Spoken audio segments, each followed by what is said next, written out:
আসসালামু আলাইকুম বন্ধুরা, আশা করি তোমরা সবাই ভালো আছো। আজকে আমি তোমাদের সাথে যেই ভিডিওটি শেয়ার করতে যাচ্ছি সেটা হলো ক্লাস 6 ইংলিশ সেকেন্ড পেপার এর অ্যাক্টিভিটি ডিটা। দেখো, ইউনিট 1 লিসন টু এর অ্যাক্টিভিটি ডি। অ্যাক্টিভিটি ডি তে কি বলছে সেটা একটু খেয়াল করো। Read the following conversation. Read the following conversation অর্থাৎ এই কনভারসেশনটা কি করো, পড়ো। তাহলে দেখো, আমরা যদি কনভারসেশনটা পড়ি তাহলে এখানে কি বলছে দেখো। Salam, how many televisions do you have in your house, right? তারপরে কি বলছে দেখো, Salma, we have two television, আমার কাছে কি আছে, দুটা টেলিভিশন আছে। তারপরে দেখো, Salam, how much television do you watch, তারপরে কি বলছে Salma, in fact I watch a lot of television, right? এই প্যাসেজটা আমরা এখানে পড়লাম।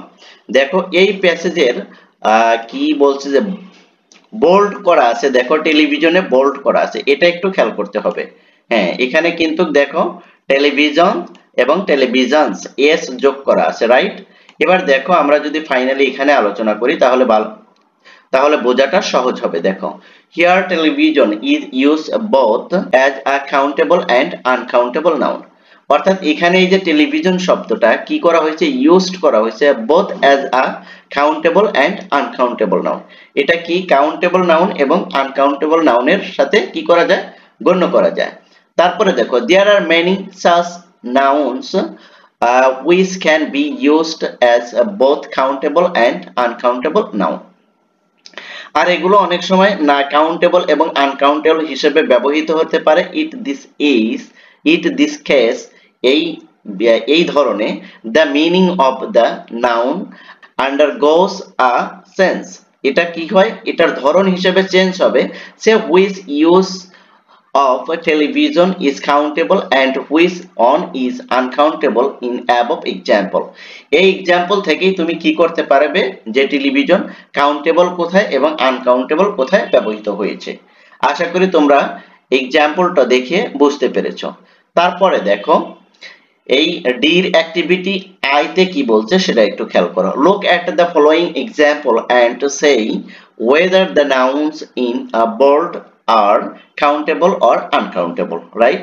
অর্থাৎ এই এক্সাম্পলটা কি করো, ফলো করো এবং দেখো এখানে কি বোল্ড করা ওয়ার্ড গুলো কি কাউন্টেবল নাকি আনকাউন্টেবল সেটা কি করো, ফাইন্ড আউট করো।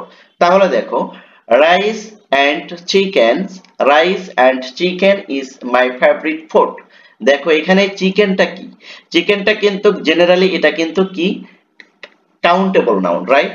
কিন্তু রাইস এন্ড চিকেন, আমি আবারও বলছি যে চিকেনটা কাউন্টেবল নাউন, কিন্তু সেন্টেন্সের ভিতরে যে কি ব্যবহৃত হয়েছে এই ব্যবহারের দিক থেকে সে কি হয়ে গেছে, আনকাউন্টেবল হয়েছে। এই যে রাইসটা কি আনকাউন্টেবল এন্ড চিকেন, এবং chicken is my favourite food, এটা কি রাইস এবং চিকেন এটা আমার কাছে কি সবচেয়ে প্রিয় খাবার, এটা কিন্তু এই যে আনকাউন্টেবল, রাইট?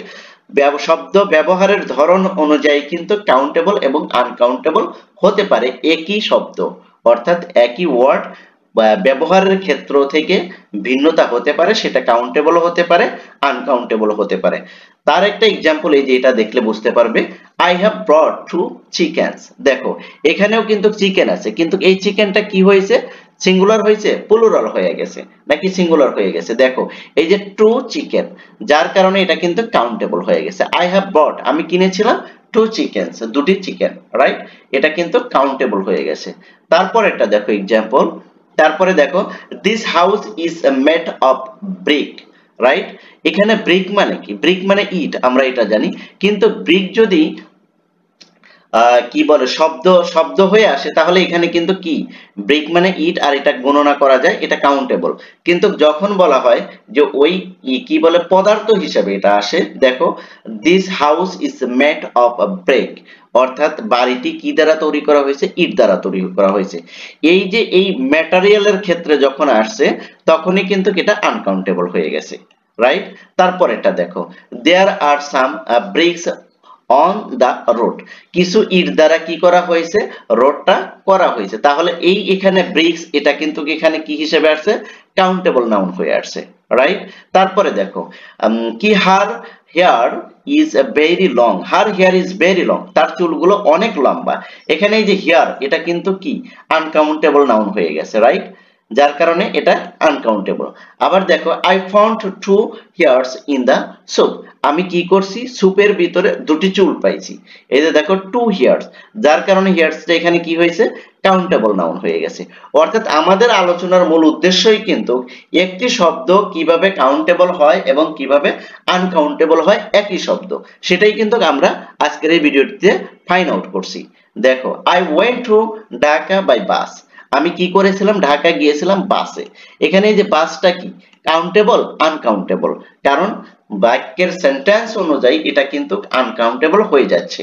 তারপরে দেখো, 2 buses আর স্ট্যান্ডিং হিয়ার, দুটি বাস এখানে কি করছে, দাঁড়িয়ে আছে। এই যে 2 buses, এই 2 বাস আসার কারণে এটা কিন্তু কি হয়ে গেছে, কাউন্টেবল নাউন হয়ে গেছে।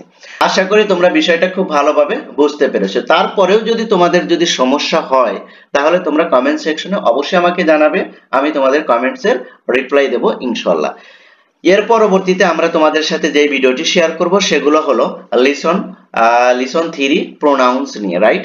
এগুলোর প্রত্যেকটা আমি কিন্তু তোমাদের সাথে শেয়ার করব আনসার শিট সহকারে, এবং আনসার প্রপারলি দিয়েই তোমাদের সাথে শেয়ার করব, যাতে করে তোমরা তোমাদের একাডেমিক যে জার্নিটা রয়েছে সেটা তোমরা প্রপারলি কমপ্লিট করতে পারো। সো আজকের ভিডিওটা এ পর্যন্তই, শেষ অবধি পর্যন্ত যারা দেখেছো তাদেরকে অসংখ্য ধন্যবাদ। আর এই ভিডিওটি যদি তোমাদের কোনো উপকারে আসে, অবশ্যই তোমাদের কাছে আমার হাম্বল রিকোয়েস্ট থাকবে, তোমরা এই ভিডিওগুলো শেয়ার করে তাদেরকেও জানিয়ে দিবে যারা এগুলো শিখতে চায়। থ্যাংক ইউ সো মাচ, আল্লাহ হাফেজ।